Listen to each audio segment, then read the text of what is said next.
எல்லா அமைப்பை சார்ந்த ஓட்டுகளும் நீங்கள் பெற்றுக்கொண்ட பிறகு அதிகாரம்னு வரும்பொழுது மட்டும் அவர்களுக்கு நான் பங்கு கொடுக்க மாட்டேன்னு சொல்கிறது இது இருமாப்பா. உழைத்த அத்தனை பேரும் கூட்டு குடும்பத்தில் இருந்த யாரெல்லாம் எல்லாரும் வேலை செஞ்சுருக்கீங்க எல்லாத்துக்கும் நான் வந்து சரிசமமாக உங்களுக்கு உணவு கொடுப்பேன், உங்களுக்கு வயிறு நிரம்ப கொடுப்பேன்னு சொல்கிறது இருமாப்பா.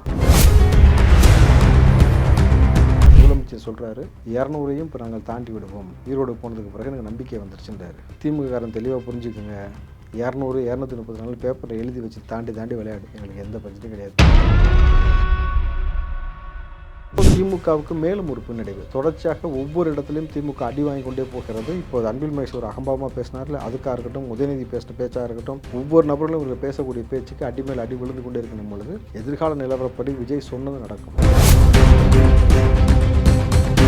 அவருக்கு மண்ணை பற்றி மக்களை பற்றின புரிதல் நிறைய இருக்கா அப்படின்னு ஒரு கேள்வி பொழுது இந்த இயற்கையை சார்ந்து இயற்கை வளங்களை சார்ந்து இருக்கக்கூடிய அறிவு புரிதல்ன்றது ரொம்ப அதிகமாகவே இருக்கிறது. மற்ற நபரை விட வந்து மண்ணையும் மக்களையும் நேசிக்கக்கூடிய தன்மை வந்து ஓரளவுக்கு அவர்கிட்ட அதிகமாக இருக்குது. ஆனால் இப்படி வந்து அந்த மதத்தை வைத்து ஒரு பிளவாடக்கூடிய அரசியலையோ ஒருத்தருக்கு பாதிப்பு ஏற்படுத்தக்கூடிய விஷயத்தை பற்றி பேசும்பொழுது மட்டும் அவருக்கு சற்று அறிவு மங்கி போகிறது.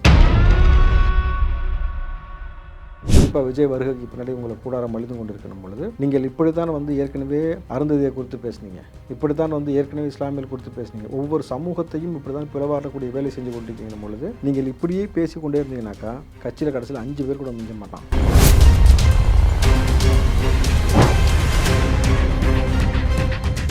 டிஎன் மீடியா நேயர்களுக்கு வணக்கம். இன்று நம்முடைய நேர்காணலுக்காக காங்கிரஸ் கட்சியை சேர்ந்த ராவுத்தர் இப்ராஹிம் சார் இணைந்திருக்கார். வணக்கம் சார். வணக்கம் வினோத் சார். தனியார் தொலைக்காட்சியில் அன்பில் மகேஷ் ஒரு பேட்டி அளிக்கும் போது வந்து விஜய் குறித்து ஒரு குற்றச்சாட்டு வச்சிருக்காரு. என்னன்னா, இருமாப்புடன் விஜய் இருக்கிறார், எடுத்த உடனே சிஎம் சீட்டுக்கு வந்தாதான் அவர் வந்து அதிகார பகிர்வு நான் கொடுப்பேன் அப்படின்னு சொல்லிட்டு விஜய் அவர்கள் சொல்றாரு. எடுத்த உடனே சிஎம் சீட்டில் உட்கார்ந்தாதான் அதிகார பகிர்வு நம்ம கொடுக்க முடியும். அப்போ இது வந்து இருமாப்பு தானே, யார் இருமாப்பில் இருக்கான்னு உங்களுக்கே தெரியும்ல அப்படின்ற மாதிரி அன்பில் மகேஷ் சொல்லியிருக்காரு. இது எப்படி சார் பார்க்குறீங்க? விஜய் அவர்கள் அதிகார பகிர்வை தருகிறேன்னு சொல்கிறது வந்து இருமாப்பான், கரெக்டுங்களா? அவர் அப்படி தான் பதிவு பண்ணுறாரு. அப்போது ஒரு குடும்பத்தில், ஒரு கூட்டு குடும்பத்தில், மெயினாக கூட்டு குடும்பத்தில் வந்து எல்லா வேலைகளையும் செய்வதற்கு அந்த எல்லா நபர்களும் தேவைப்படுகிறது. ஆனால் உணவுன்னு வந்து உட்காந்து சாப்பிட வரும்போது மட்டும் நான் உனக்கு உணவு கொடுக்க மாட்டேன், அப்படியே உணவு கொடுத்தா கூட உனக்கு வயிறு நிரம்பலாம் கொடுக்க மாட்டேன். ஒருத்தர் வந்து 5 இட்லி சாப்பிட்ற இடத்துல வந்து அரை இட்லி இல்லை 1/4 இட்லி தருவேன், அதையும் நீ வந்து கக்கூஸ் பக்கத்தில் உட்காந்து சாப்பிடு, வெளியில் திண்ணையில் உட்காந்து சாப்பிடு அப்படின்னு சொல்கிறது எப்படி வந்து மோசமான ஒரு நிகழ்வோ, அதுபோல் கூட்டு குடும்பம் போல தான் வந்து இந்த ஆட்சி. இது எப்படின்னாக்கா அந்த கூட்டணி வைக்கிறாங்க இல்லையா, அந்த கூட்டணி தான் இந்த கூட்டு குடும்பம். அப்போ கூட்டணியாக நீங்கள் வந்து எலெக்ஷனை சந்திக்கிறீங்க, எல்லா அமைப்பை சார்ந்த ஓட்டுகளும் நீங்கள் பெற்றுக்கொண்ட பிறகு அதிகாரம்னு வரும்பொழுது மட்டும் அவர்களுக்கு நான் பங்கு கொடுக்க மாட்டேன்னு சொல்கிறது இது இருமாப்பா. உழைத்த அத்தனை பேரும் கூட்டு குடும்பத்தில் இருந்த யாரெல்லாம் எல்லாரும் வேலை செஞ்சுருக்கீங்க எல்லாத்துக்கும் நான் வந்து சரிசமமாக உங்களுக்கு உணவு கொடுப்பேன், உங்களுக்கு வயிறு நிரம்ப கொடுப்பேன்னு சொல்கிறது இருமாப்பா. இப்போது இந்த விஷயத்தை நீங்கள் புரிஞ்சுக்கணும். அப்போ அன்பில் மகேஷ் அவர்களுக்கு காலங்காலமாக நினைப்பு நான் திமுக காரனுக்கு எல்லாத்துக்குமே அவன் தலைமுறையில் இருக்கக்கூடிய பேரப்பிள்ளைக்கு வரைக்கும் சொல்லி வச்சிட்டாங்க, தமிழ்நாடு நம்மது, நம்ம ப்ராப்பர்ட்டி, என்ன வேணாலும் செய்யலாம், காலங்காலமாக நம்ம தான் ஆள போகிறோம், நம்ம தான் இருக்க போகிறோன்ற மாதிரி இந்த அகம்பாவம், இந்த மனப்போக்கு தான் வந்து அந்த அகம்பாவம் சொல்கிறது. கிட்டத்தட்ட வந்து விஜய் சொன்ன அந்த வார்த்தை இருமாப்பு. அப்போ அந்த இருமாப்போடு நீங்கள் ஒவ்வொரு முறையும் ஒவ்வொரு விஷயத்தை கையாளுறீங்க. இன்னும் சொல்லப்போனால் முதலமைச்சர் சொல்கிறாரு 200ஐயும் இப்போ நாங்கள் தாண்டி விடுவோம், ஈரோடு போனதுக்கு பிறகு எனக்கு நம்பிக்கை வந்துருச்சுன்றாரு. திமுககாரன் தெளிவாக புரிஞ்சுக்குங்க, 200 234 பேப்பரை எழுதி வச்சு தாண்டி விளையாடு, எங்களுக்கு எந்த பிரச்சனையும் கிடையாது. கடைசியில் அதான் செய்ய முடியுமே தவிர 200 தாண்டிடுவோம்ன்றது சட்டமன்றத்தில் சாத்தியப்படும்னாக்கா அதற்கான சாத்தியக்கூறோ அதற்கான களமோ இப்போ கிடையாது. இப்போ களம் வந்து வேறு மாதிரி மாறிக்கொண்டு வருகிறது. இளைஞர்கள் கையில் வந்து இப்போ அரசியல் வந்து தொலைநோக்கு பார்வையோடு போய்கொண்டு இருக்கிறது. இளைஞர்களை அரசியல் பக்கம் ஈர்க்கக்கூடிய வேலை செய்யக்கூடிய நபர்கள் இங்கே வந்து விட்டார்கள் பொழுது அதை சார்ந்து தான் போகுமே தவிர நிச்சயமாக திமுக நிச்சயமாக தனித்தீவுக்கு அனுப்பப்படும். சார், அதே திருமாவளவன் அவர்கள் என்ன சொல்லியிருக்காருன்னா, விஜயோட நீங்கள் கூட்டணி வைப்பீங்களான்னு சொல்லிட்டு நெறியாளர் கேட்குறாரு. அதற்கு திருமாவளவன் என்ன சொல்கிறாருன்னா, காலம் தான் அதுக்கு பதில் சொல்லும், வைக்க மாட்டேன்னு சொல்லாமல் காலம் பதில் சொல்லுன்றாரு. இது எப்படி சார் எடுத்துக்கிறீங்க? ஸோ விஜய் பேசிய பேச்சு நீங்கள் பார்த்தீங்களா மிகச் சரியானதாக தோன்றுகிறதான்னு கேள்வி எழுப்புற முதல் கேள்வியில் விஜய் அவர்களுடைய அரசியல் நகர்வு ரொம்ப நேர்த்தியாக இருக்கிறது.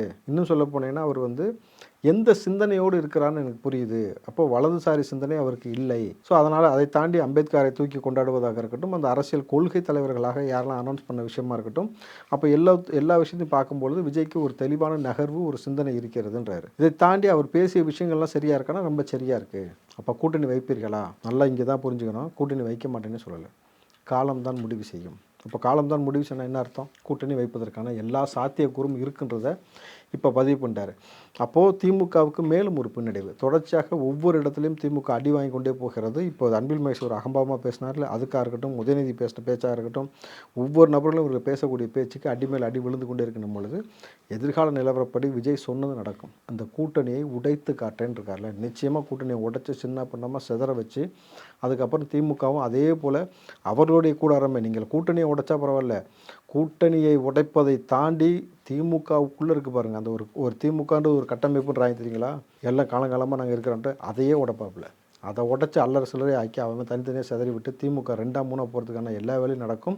கிட்டத்தட்ட இன்றைக்கு களம் அப்படித்தான் போய் கொண்டு இருக்கிறது. திருச்சி சிவா அவர்கள் என்னன்னா திமுக கூட்டத்தில் வந்து அவசரப்பட்டு நீங்கள் வந்து உதயநிதி அவர்களுக்கு துணை முதல்வர் பதவி கொடுத்துட்டீங்க அப்படின்னு சொல்கிறாருல்ல சார், அவங்க கட்சி ஆட்களே சொல்கிறாங்களே. இப்போ நான் சொன்னேன்ல கொஞ்ச நேரத்துக்கு முன்னாடி தான், விஜய் அவர்கள் கூட்டணியை உடைப்பது மட்டும் கிடையாது, திமுக கூடாரத்தையே உடைப்பார்னு கிட்டத்தட்ட அதற்கான எல்லா கட்டமைப்பையும் செஞ்சு கொண்டே வராருன்னும் பொழுது, இன்றைக்கு திருச்சி சிவா அவர்கள் சொன்ன வார்த்தை, உதயநிதிக்கு நீங்கள் அவசரப்பட்டு என்ன பதவி, துணை முதலமைச்சர் பதவி கொடுத்துருக்க கூடாது, தகுதியின் அடிப்படையில் கொடுத்துருந்தா அந்த பதவிக்கு யார் வந்திருக்கணும்னாக்கா துரைமுருகன் வந்திருக்கணும். ஸோ ரெண்டாவது சீனியர் மோஸ்ட் இருக்கக்கூடிய எம்பி யாருக்குமே வந்து விருப்பம் இல்லை. கனிமொழியாக இருக்கட்டும், ராசாவாக இருக்கட்டும், திருச்சி சிவாவாக இருக்கட்டும், இன்னும் சொன்ன போனீங்கன்னாக்கா டிஆர் பாலு அவருக்கெல்லாம் சுத்தமாக விருப்பம் கிடையாது.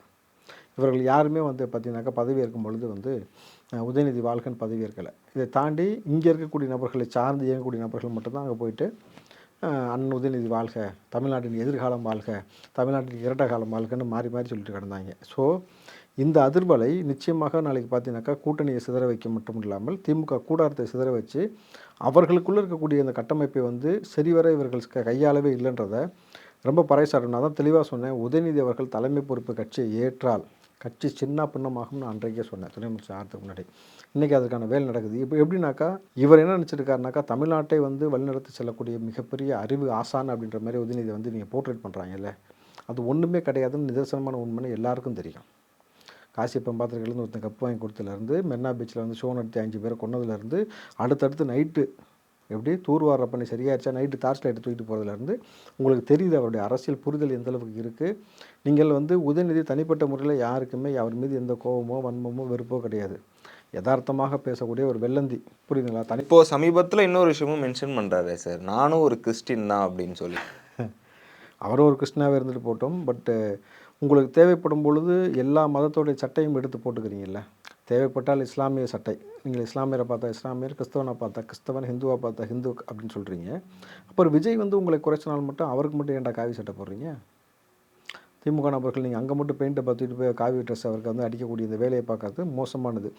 உதயநிதி அவர்கள் உள்ளபடி நீங்கள் ஒரு கிறிஸ்தவனாக இருந்தால், நீங்கள் ஒரு இஸ்லாமியராக இருந்தால், மக்களே என்னை மன்னித்து விடுங்கள் அப்படின்ட்டு உங்கள்கிட்ட மன்னிப்பு கேட்டீங்களா? இல்லை எந்த சர்ச்சில் எந்த மசூதியில் போய் ஆட்சி அதிகாரம் எங்கள் கையில் கிடைத்து மக்கள் நாங்கள் பாதுகாக்க தவறிவிட்டோம், மக்களை தொடர்ச்சியாக கொண்டு வைக்கிறோம், அவர்களை உணவுக்கும் சோத்துக்கும் வழி இல்லாமல் நல்லொல்லப்பட வைக்கிறோம், இங்கே இராணுவ வீரர்களாக இருக்கட்டும், பத்திரிகையாளர்களாக இருக்கட்டும், இங்கே ஊடகங்களை தாண்டி ஒவ்வொரு இயற்கை வளங்கள் கனிம வளங்கள் திருடப்படுகிறது, இங்கே மக்கள் வெட்டப்படுகிறார்கள், மக்கள் காவு கொடுக்கப்படுகிறார்கள், கள்ளச்சாராயம் நடந்து கொண்டே இருக்கிறது, நல்லச்சாராயம் குடித்தாலும் மரணம் நடந்து கொண்டே இருக்கிறது, எந்த பாதுகாப்பும் இல்லாத சூழலில் பெண் பிள்ளைகள் வாழ்ந்து கொண்டே இருக்கிறார்கள், ஒவ்வொரு துறையிலும் மக்கள் வந்து போராடி கொண்டே இருக்கிறார்கள், மக்களே எங்களை மன்னித்து விடுங்கள், இல்லாட்டி வந்து இறைவனுடைய சன்னதிக்கு போய்ட்டு இறைவனை எங்களை மன்னித்து விடுன்னு பாவம் மன்னிப்பு கேட்டிங்களா? கேட்கல. உங்களுக்கான அகம்பாவம் 2027 உங்களை முட்டுச்சந்துக்கு நிச்சயமாக கொண்டு போகும். ஓகே சார், குறிப்பாக இந்த படத்தில் விடுதலை 2ல் வந்து அதிகாரப்பதிர்வு அந்த மாதிரி ஆட்சிலாம் அமையக்கூடாது அப்படின்னு சொல்லப்பட்டிருக்கு, தெளிவாகவே சொல்லியிருக்காங்க இந்த படத்தில். இதை நீங்கள் எப்படி எடுத்துக்கிறீங்க? இந்த படத்தை சார்ந்து சீமான்கிட்ட பேட்டி எடுக்கிறாங்க, அண்ணன் திருமாவளவன்கிட்ட பேட்டி எடுக்கிறாங்க, ஒவ்வொரு அரசியல் கட்சி தலைவர்கள்ட்டையும் கேட்குறாங்க. இன்னும் சொல்லப்போனால் தமிழ்நாட்டில் மிகப்பெரிய அதிர்வலை இந்த படம் ஏற்படுத்தியிருக்கு. நீங்கள் இந்த படத்தை வெளியிட்டது யார் நினைக்கிறீங்க? Red Jain movies. மாமன்னன் ஒரு படம் வந்துச்சுல, அதை யார் வெளியிட்டா? அதுவும் ரெட் ஜெயின் மூவிஸ். அதிமுகவில் இருக்கக்கூடிய ஜெயலலிதா செஞ்ச புரட்சியை தான் அந்த படம் பேசியது, சபாநாயகராக யாரை உட்கார வச்சாங்கன்றதை. அதை அவன் பொருள் எடுத்து அவனே போடுற மாதிரி உதயநிதி வச்சே நடிக்க விட்டு அவங்களே வந்து ரிலீஸ் பண்ண வச்சு மக்கள்கிட்ட பத்தவட்டமாக காமிச்சிட்டாங்க. அதே போல் இன்றைக்கு இந்த படத்துலையும் பார்த்தீங்கன்னாக்கா ரொம்ப தெளிவாக வெற்றிமாறன் அவர்கள் நகர்த்தி கொண்டு போயிருக்காரு. வெற்றி அவர்கள் சொல்கிற வார்த்தை அந்த படத்தில் வரக்கூடிய போஸ்டர், இந்த போஸ்டர் தான், இந்த போஸ்டரில் தான் அந்த வார்த்தை சொல்லப்படுகிறது. இங்கு பிறப்பால் ஒருத்தருக்கு கிடைக்கக்கூடிய ஆட்சி, அதிகாரம், பதவி, இந்த நிலைமை எப்போது மாறுகிறதோ அப்போது தான் எல்லாமே மாறும். இதில் நீங்கள் இந்த ஃபோட்டோ காமிச்சிட்டு உங்களுக்கு என்ன தெரியுது? நல்லா பாருங்கள், விஜய் சேதுபதிக்கு பின்னாடி ஒரு ஆள் நிற்கிறார்ல, அது எவ்வளோ தெளிவாக டீகோட் பண்ணிருக்கா பாருங்கள். அவர் தலையில் கட்டிருக்க துண்டு கருப்பு சிவப்பு, யாரை சொல்லியிருக்காரு? ரொம்ப தெளிவாக தெரியுதா திமுகன்னு சொல்லிட்டு. ஸோ இந்த நிலைமை தொடர்ச்சியாக இங்கே மாறணும். ரெண்டாவது அந்த படத்தில் இன்னொரு வசனம் வருது, நீ கூப்பிட்றதெல்லாம் இல்லைடா என் பேர், நான் சொல்கிறது தான் என் பேர் அப்படின்னு சொல்லி ஒரு வசனம் வரும். அப்போது இங்கே தாழ்த்தப்பட்ட சமூகத்தை இவர்கள் இழிவாக இவர்கள் ஒரு பேர் வச்சு கூப்பிடக்கூடிய வழக்கமும் இங்கே இருந்ததை வந்து அதை சுட்டி காட்டுற மாதிரி நீ சொல்கிறது என்னுடைய இது கிடையாது. கிட்டத்தட்ட பாலாவும் ஒரு படத்தில் செஞ்சுருப்பார். உன் பேர் நடனா கும்புரஞ்சாமின்னு வேறு. பயப்படாமல் சும்மா சொல்கிறவன் பேர் என்ன கும்புரஞ்சாமி. அடிக்க மாட்டேன் சொல்கிறா கும்புரஞ்சாமி. காலங்காலமாக உன்னை கும்பிட்டுட்டே இருப்போம்மா, என் பேரே கும்புரசாமி, இப்போ நீ சொல்கிறா அப்படின்னும் பொழுது அப்போது இன்றைக்கு எதை நோக்கி நகர்ந்து கொண்டு இருக்குன்னு உங்களுக்கு புரியல. நீங்கள் காலங்காலமாக உங்கள் தாத்தை முப்பாட்டை செஞ்ச அந்த அடக்குமுறைகளுக்கு இன்றைக்கு இடம் கிடையாது. இன்றைக்கு இளைஞர்கள் கையில் அரசியல் சென்று கொண்டிருக்கிறது. அது ரொம்ப முக்கியமான விஷயம். ஒரு காலத்தில் அரசியலை பற்றி இளைஞர்கள் பேச மாட்டார்கள். அரசியலை பற்றின எந்த தெளிவும் புரிதலும் பெருசாக இருக்காது, கண்டுக்க மாட்டாங்க. அவங்க வேலை படிப்பு, அவங்க ஜாலியாக இருக்கிறது, வேலையை பார்க்குறது, இப்படி போயிடுவாங்களே தவிர அரசியல் பேசுறதுலாம் நீங்கள் ஒரு காலத்தில் நல்லா யோசிச்சு பாருங்க. டீ கடை பெஞ்சுன்னு ஒன்று இருக்கும், தின்னன்னு ஒன்று விட்டு வீட்டில் கட்டி வைப்பாங்க, அங்கே உட்காந்து எல்லாம் பேசுவாங்க அரசியல் பேசுறது. அப்புறம் சாவடின்னு சொல்லுவாங்க. ஒரு சில கிராமங்களில் வந்து பார்த்தீங்கன்னாக்கா சாவடின்னு ஒரு இடம் இருக்கும், அங்கே உட்காந்து பேசுகிறதா இருக்கட்டும். இல்லை ஊருக்கு மத்தியில் வந்து இந்த அரச மரம், ஆலமரம், புரியுது, நல்லா கவனிச்சிருக்கீங்களா, அதை சுற்றிலும் சிமெண்ட் போட்டு கட்டி விட்டுருப்பாங்க. ஏன்னாக்கா அந்த அரச மரம் ஆலமரம் எங்கே இருக்குதோ அது சுற்றிலும் எதையும் வாழ விடாது, அது மட்டும்தான் இருக்கும். அந்த இடத்துல திண்ணையை போட்டு கட்டி விடுவாங்க, உட்காந்து பேசிக்கிட்டு இருப்பார்கள். அப்போது வயது முதிர்ந்த நபர்கள் மட்டுமே அரசியல் குறித்து பேசிக்கிட்டு இருந்த இடத்துல இன்றைக்கே ட்விட்டர், ஃபேஸ்புக்கை ஹேண்டில் பண்ணக்கூடிய நபர்கள் யாராக இருக்கிறாங்க? ட்விட்டராக இருக்கட்டும், எக்ஸ் தளமாக இருக்கட்டும், ட்விட்டர், ஃபேஸ்புக், இன்ஸ்டாகிராம் எல்லாமே பார்த்தீங்கன்னா யங்ஸ்டர்ஸ். அந்த யங்ஸ்டர்ஸ் தான் அதிகப்படியாக அரசியலை தூக்கி பகிர்வதாக இருக்கட்டும், அரசியலை கொண்டாடுவதாக இருக்கட்டும், அரசியல் ஒரு நிகழ்வு நடந்தால் அதை கொண்டு போய் மக்கள்கிட்ட சேர்க்கறதாக இருக்கட்டும், எல்லாமே இளைஞர்கள் செய்யும் பொழுது இளைஞர்களை நோக்கி நகர ஆரம்பித்து விட்டது இந்த அரசியல் பொழுது. இந்த களம் இனி வந்து திமுகவுக்கு சாதகமாக இருக்கவே இருக்காது. திமுகவை சார்ந்த நபர்களே திமுகவை வெறுக்கக்கூடிய சூழல் இன்றைக்கு உருவாகி கொண்டிருக்கிறது. அது திருச்சி சிவாவாக இருக்கட்டும், திமுக இருக்கக்கூடிய பல நபர்களாக இருக்கட்டும் பொழுது இந்த களத்தை மாற்றி அமைக்க வேண்டிய கடமையும் பொறுப்பும் இன்றைக்கி இருக்கின்றதை மக்கள் உணர்ந்து கொண்டார்கள், இளைஞர்கள் உணர்ந்து கொண்டாடும் பொழுது திமுகவுக்கு மிகப்பெரிய சவுக்கடி நிச்சயமாக இருக்குது. சார், சீமான் ஒரு வார்த்தை குறிப்பாக இஸ்லாமியர்களை பற்றி சொல்லியிருக்காரு. அவங்களுக்கு ஒரு 5 கடமை இருக்குது, அது இல்லாமல் இன்னொரு கடமை இருக்குது, திமுகவுக்கு தான் போய் ஓட்டு போடுவாங்க அப்படின்ற மாதிரிலாம் சொல்லியிருக்காருல்ல சார். அண்ணன் சீமானுக்கு அரசியலுக்கான புரிதல் வந்து நாளுக்கு நாள் வந்து மழுங்கடிந்து கொண்டே போகிறது. அவருக்கு மண்ணை பற்றி மக்களை பற்றின புரிதல் நிறையா இருக்கா அப்படின்னு ஒரு கேள்வி பொழுது இந்த இயற்கையை சார்ந்து இயற்கை வளங்களை சார்ந்து இருக்கக்கூடிய அறிவு புரிதல்ன்றது ரொம்ப அதிகமாகவே இருக்கிறது. மற்ற நபரை விட வந்து மண்ணையும் மக்களையும் நேசிக்கக்கூடிய தன்மை வந்து ஓரளவுக்கு அவர்கிட்ட அதிகமாக இருக்குது. ஆனால் இப்படி வந்து அந்த மதத்தை வைத்து ஒரு பிளவாடக்கூடிய அரசியலையோ ஒருத்தருக்கு பாதிப்பு ஏற்படுத்தக்கூடிய விஷயத்தை பற்றி பேசும்பொழுது மட்டும் அவருக்கு சற்று அறிவு மங்கி போகிறது. நான் அப்படி தான் பார்க்குறேன். ஏன்னாக்கா திமுக மேடையில் ஏறி ஒருத்தன் பேசினான். ஏனென்றால் சீமான் அவர்கள் வந்து இஸ்லாமியர்களுக்கு 5 கடமை, அந்த கடமையில் இப்போ 6வது கடமை வந்து திமுகவுக்கு ஓட்டு போடுறது. 2வது நபிகள் நாயகமே வந்து, அதாவது அவர் சொல்லக்கூடிய வார்த்தை, இறை தூதரே வந்து திமுகவுக்கு ஓட்டு போடான்னு சொன்னாலும் நீ இறை தூதனே கிடையாதுன்னு சொல்லுவாங்களே தவிர திமுகவுக்கு தான் ஓட்டு போடுவாங்க. குறிப்பாக இன்னொரு வார்த்தையை பதிவு பண்ணுறாரு, நான் ஆணையிட்டு என் தலைவன் மீது ஆணையிட்டு சொல்கிறேன், இஸ்லாமியர்கள் யாருமே எனக்கு ஓட்டு போடுறதே கிடையாதுன்றார். ஸோ ஒவ்வொன்றா வருவோம். உங்கள் தலைவர் மீது நீங்கள் ஆணையிட்டு சொல்கிறீங்க, இஸ்லாமியர்கள் ஓட்டு போடலன்னு சொன்னால் உங்கள் கட்சியில் ஃபாத்திமா ஃபர்கானா ஒருத்தவங்க இருக்கிறாங்க, அவருடைய தந்தையார் ஷாகுல் ஹமீதுன்னு இருக்கார், இவங்க யாருமே இப்போ உங்களுக்கு ஓட்டு போடலையா, அவங்க இஸ்லாமியர் இல்லையா, என்ன சொல்ல வரீங்கன்னு ஒரு விஷயம் இருக்குல்ல. இப்போ அவர்களை இஸ்லாமியர் இல்லைன்னு சொல்ல வரியா, அவங்க யாருமே உனக்கு ஓட்டு போடலன்னு சொல்ல வரீங்களா? அப்போ உங்கள் கட்சியிலேயே உங்கள் கூடயே பயணிக்கிற இஸ்லாமியர் கூட உங்களுக்கு ஓட்டு போடாத சூழலை தானே ஏற்படுத்தி வச்சுருக்கீங்க. நம்பர் 1. நம்பர் 2, இவர் சொல்கிறது 5 கடமையில் ஒரு 6வது கடமையாக சேர்க்குறீங்கன்றது, அந்த 5 கடமைகள் எங்களுக்கு இறைவனால் கொடுக்கப்பட்டது, நபிகள் இப்படி தான் இருக்குன்னு சொல்லப்பட்டது பொழுது இஸ்லாமியரை பொறுத்த வரைக்கும் இன்றைக்கி மார்க்க ரீதியாக இன்றைக்கி எத்தனையோ கட்சி இருக்குல்ல, தமிழ்நாடு முஸ்லீம் முன்னேற்ற கழகமாக இருக்கட்டும், எஸ்டிபி, இது போல் வந்து இஸ்லாமிய மதத்தை தாங்கி பிடிக்கக்கூடிய கட்சிகள் இருந்தாலும் கூட அந்த கட்சி தலைவர் சொல்வதை கூட யாரும் இஸ்லாமியர் கேட்க மாட்டான். ஒரு இஸ்லாமியர் எதை கேட்பானாக்கா, குரான் எப்படி சொன்னது, நபிகள் என்ன சொன்னாங்களோ அதன்படி தான் வாழணும் தான் வாழ்வானே தவிர, அப்போது நீங்கள் வந்து 6வதாக ஒரு சட்டம் இஸ்லாத்தில் இருக்கின்ற போல் நீங்கள் கொண்டு வந்து இறைவனால் கொடுக்கப்பட்ட மார்க்கத்துக்குள்ளே நீங்கள் ஒரு சட்டத்தை புகுத்துவதுன்றது, ஒரு மதத்துக்குள்ளே நீங்கள் வந்து ஒரு பிளவாடக்கூடிய பிஜேபி செய்யறதை விட மோசமான ஒரு வார்த்தையை அங்கே நீங்கள் பயன்படுத்துகிறீங்க. அப்போ அது வன்மையாக கண்டிக்கத்தக்கக்கூடியது. இறை தூதரே வந்தாலும் இறை தூதர் இல்லைன்னு சொல்லிடுவோன்றது வந்து ஒட்டுமொத்த இறை தூதர்களையும் இழிவுபடுத்துவதான செயலாக இருக்குது. நபிகள் என்ன சொல்கிறாரோ அதன்படி தான், அதுக்கு வந்து மறுப்பே இல்லைன்றதை எப்பயுமே எங்களுடைய கொள்கை, நம்பிக்கை, அப்படி தான் எல்லாமே இருக்கிறோம். அப்போ அதுலேயும் கை வைக்கிறீங்கன்னும் பொழுது உங்கள் கூடாரம் ஏற்கனவே அழிந்து கொண்டு இருக்கிறது. குறிப்பாக விஜய் வருகைக்கு பின்னாடி உங்களை கூடாரம் அழிந்து கொண்டு இருக்கணும் பொழுது நீங்கள் இப்படி தான் வந்து ஏற்கனவே அருந்ததியை குறித்து பேசுனீங்க, இப்படித்தான் வந்து ஏற்கனவே இஸ்லாமியர்கள் குறித்து பேசுனீங்க, ஒவ்வொரு சமூகத்தையும் இப்படி தான் பிளவாடக்கூடிய வேலை செஞ்சு கொண்டிருக்கீங்கன்னும் பொழுது நீங்கள் இப்படியே பேசி கொண்டே இருந்தீங்கன்னாக்கா கட்சியில் கடைசியில் 5 பேர் கூட மிஞ்ச மாட்டான். அந்த 5 பேரை வச்சு நீங்கள் வந்து அப்புறம் முச்சந்தில் நின்று என்ன செய்ய போகிறீங்கன்றது எங்களுக்கு பெரிய ஒரு கேள்விக்குறி. இப்போ அண்ணனுக்கு இந்த புரிதலை ஏற்படுத்திக்கிட்டு மத சார்பற்று மதத்தை வந்து பிரிக்கக்கூடிய அந்த மாதிரியான வார்த்தையை பயன்படுத்தாமல் இருந்தீங்கன்னா உங்களுக்கு நல்லது. இல்லைன்னா இஸ்லாமியர்ன்ற ஒரு முறையில் மட்டும் நான் கண்டிக்கிறதை தாண்டி இது பெரிய ஒரு பிளவை ஏற்படுத்துனாக்கா இது பெரிய ஒரு சலசலப்பை ஏற்படுத்தி அது ஒரு சட்டம் ஒழுங்கு வரைக்கும் கொண்டு போகக்கூடிய விஷயம். ஏன்னா நபிகளை குறித்து இப்படித்தானே ஏற்கனவே ஒருத்தன் பேசினான் பிஜேபிக்காரன். எங்கே வரைக்கும் போச்சுன்னா உலக நாடுகள் வந்து இஸ்லாமிய நாடுகள் இங்கே கூப்பிட்டு கண்டிக்கிற வகையில் போய் அப்புறம் மோடி அவர்கள் வந்து எல்லாருமே அதுக்கான நடவடிக்கை எடுக்கக்கூடிய சூழல் தள்ளப்பட்டுச்சு. ஏன்னா ஒரு மார்க்கம் உலகளாவில் இருக்கக்கூடிய மார்க்கத்தை பற்றி பேசும்பொழுது யோசித்து கவனத்தோடு பேசணும். அப்படி இல்லைனாக்கா என்னை அரெஸ்ட் பண்ணி பாருன்றீங்கல்ல, இது உங்களுக்கு வேறு மாதிரி சட்ட சிக்கலை ஏற்படுத்தும். கடைசியில் நீங்கள் எதுக்கும் அரெஸ்ட் ஆகாமல் இதுக்காக நீங்கள் உள்ளே போகிற மாதிரியான சூழல் ஏற்படும். பொறுத்து வந்து பாருங்கள். சார், விஜய் அவர்கள் சொன்னதாக ஒரு செய்தி ஒன்று வெளியாக இருக்குது. என்னென்னா 2026 அதிமுக திமுக கூட்டணி வைக்கும் சொல்லிட்டு தமிழக வெற்றிக்கழகத்திலேருந்து ஒருத்தர் சொன்னதாக சொல்லப்படுது. இதுக்கு வந்து பார்த்தீங்கன்னா செய்தி தொடர்பாளர்கள் அரசியல் புரிதலோட பேசணும் அப்படின்னு சொல்லிட்டு விஜய் அவர்கள் சொன்னதாக சொல்லியிருக்காங்க. இதை எப்படி சார் எடுத்துக்கிறீங்க? இல்லை, நீங்கள் செய்தி தொடர்பாளர்கள் வந்து அரசியலை புரிந்து கொண்டு பேசணுன்றது யதார்த்தமான உண்மை. ஏன்னா உங்களுக்கு அரசியல் புரிதல் இல்லாமல் வந்து காலமாக இங்கே எப்படி கட்டமைக்கப்பட்டிருக்கிறது அரசியல், எப்படி இரு துருவங்களாக ரெண்டு கட்சி நிற்குதுன்றதை வந்து நீங்கள் வந்து புரிஞ்சுக்கிட்டா தான் அதுக்கப்புறம் உங்களுக்கு அரசியல் பற்றி பேசுவதற்கான தெளிவு ஏற்படும். நீங்கள் நாளைக்கு விஜயை வந்து எதிர்ப்பதற்காக பிஜேபியும் காங்கிரஸும் ஒன்று சேரும்னு சொன்னால் எந்த அளவுக்கு நகைப்போ, அதுபோல தான் அதிமுகவும் திமுகவும் ரெண்டும் ஒன்று சேரும்ன்ற வார்த்தை.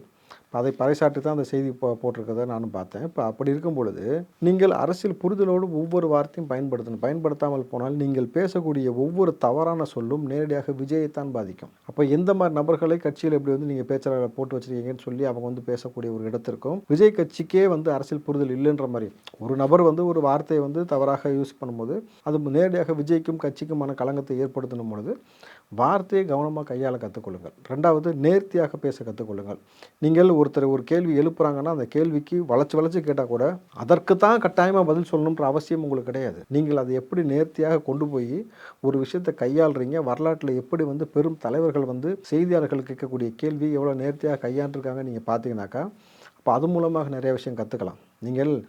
நான் வந்து இன்றைக்கு திமுகவை இன்றைக்கு இருக்க ஆட்சி முறை தான் நான் எதிர்ப்புறேன். அதே சமயத்தில் கலைஞர்களுடைய பேச்சாற்றலும் ஒன்று இருக்குது. ஒரு செய்தியை ஒருவர் கேட்கும் பொழுது அது எந்த அளவுக்கு வந்து அழகாக ஹேண்டில் பண்ணுவார்னு ஒரு விஷயம் இருக்குது. அப்படி ரொம்ப நேர்த்தியாக கலைஞர்கள் கையாளக்கூடிய விஷயம் இருக்குது. ஏன்னா ஒரு முறை வந்து அவரை குறித்து ஊடகத்தில் வந்து ஒரு பொது மேடைகளில் வந்து திமுக நபர்கள் ஆண்டவரேன்னு சொல்லி பேசிட்டாங்க. அதை குறித்து அவர்கிட்ட கேள்வி எழுப்பப்படுகிறது. உங்களை வந்து ஆண்டவரேன்னு சொல்கிறாங்க, நீங்கள் என்ன அவ்வளோ பெரிய ஆளா, கடவுளுக்கு நிகராக உங்களை வந்து இப்படி வந்து அவங்க பேசுகிறது சரியா, இது எப்படி நீங்கள் அனுமதிக்கலாம், ஏன்னா பகுத்தறிவு சித்தாந்தம் நீங்கள் பேசுகிறீங்க அப்படிங்கும் பொழுது இது வந்து நெருக்கடியாக பகுத்தறிவையும் தொட்டுட்டாங்க. இந்த பக்கம் பார்த்தீங்கன்னாக்கா திமுக நேரடியாக அவங்களுக்கு கொக்கி போட்ட மாதிரி ஆயிடுச்சு. அப்போ கலைஞர் எவ்வளோ அழகாக கையாண்டார்னா அவர்கள் சொல்வது சரிதானே, ஆண்டவர் நான் இந்த நாட்டை ஆண்டவர்னார். இந்த கையாளக்கூடிய முறை இருக்குல்ல, இது எவ்வளோ நேர்த்தியாக கையாளுறாங்களோ அதுபோல் வந்து செய்தி தொடர்பாளர்கள் அந்த மாதிரி விஷயத்தை நீங்கள் பேசும்பொழுது மேலும் உங்கள் கட்சிக்கு வந்து அது வந்து பெரிய லெவலில் ப்ளஸ் பாயிண்ட் அமையும். அறம் சார்ந்த அறிவு சார்ந்த அரசியல் எந்தளவுக்கு புரிஞ்சுக்கிட்டு பேசுகிறாங்க. இப்போ அந்த கட்சியில் சின்ன பசங்களாக இருந்தால் கூட இவ்வளோ யங்ஸ்டர்ஸ் வந்து இவ்வளோ அரசியல் புரிதலை விஜய் ஏற்படுத்தியிருக்கிறான்னு வரும். இங்கே நீங்கள் தவறு செஞ்சாலும் விஜய்க்கு தான் பிரச்சனை, நீங்கள் நல்ல விஷயம் செஞ்சாலும் விஜய்க்கு தான் பெருமை. அப்படின்னும் பொழுது நீங்கள் பெருமையை தேடி தரப்போகிறீர்களா அல்லது என்ன மாதிரி கொண்டு போக போகிறீன்றதை முடிவு செஞ்சுக்க. எங்களோடு இணைந்து பல்வேறு எக்ஸ்க்ளூசிவான தகவலை பயந்ததற்கு மிக்க நன்றி சார். நன்றி வினோத்.